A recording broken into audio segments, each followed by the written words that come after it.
Sa pagkatalo nga po ng OKC Thunder sa Game 7 ng West Finals, magtatapos na nga ang kanilang kampanya na madepensahan ang kanilang titulo. Kaya mas makakapag-focus na nga ang kanilang team sa mga posibleng gawin sa off-season. Since injury lamang ang isa sa pinaka naging problema ng team ngayong season, pwede rin naman nga nilang panatilihin ang lahat ng kanilang mga manlalaro. Sapat pa rin naman ang lineup ngayon para mag-compete sa titulo. Pero ayon sa ilang mga insider, kahit gustuhin ng OKC Thunder na gawin ito, imposible rin naman ngayang mangyari dahil inaasahang mapipilitan silang magtanggal at mag-trade ng mga player katulad na lamang nina Isaiah Joe, Aaron Wiggins, Kenrich Williams para magkaroon sila ng sapat na cap space na kanilang magagamit sa pagpapa-improve ng kanilang lineup. Hindi rin naman nila masyadong nagamit ang tatlong ito sa kanilang mga laro ngayong season, kaya mas mabuti nga daw kung gagamitin na lamang ito sa paggawa ng trade sa off-season.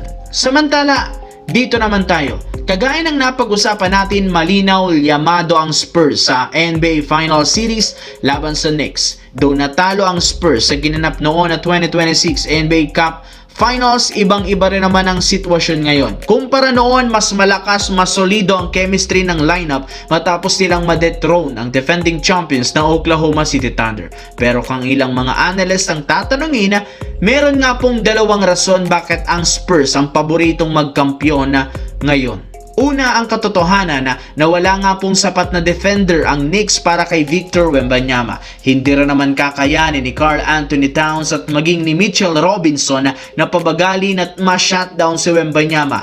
Pangalawa, wala rin nga silang consistent na 3-pointer ang Knicks, kaya posibleng ma-outshoot sila ng Knicks o ng Spurs sa kanilang laro at siyang maging rason ng kanilang pagkatalo sa pagsisimula ng NBA Finals. Sa kabilang banda, kumpara sa San Antonio, mas mahaba ang pahinga ng mga players ng New York Knicks bago magsimula ang Game 1. Pero sa kabila niyan, sila pa rin naman ang dehado matapos maibalitang nagtamo ng injury ang kanilang backup center na si Mitchell Robinson sa kanyang daliri. Kaya posible na maging rason ito para hindi siya makapaglaro sa Game 1. Ngunit base sa pinakahuling nilabas sa balita, available pa rin naman nga si Robinson sa first game kahit man nagkaroon ito ng fracture sa kanyang daliri.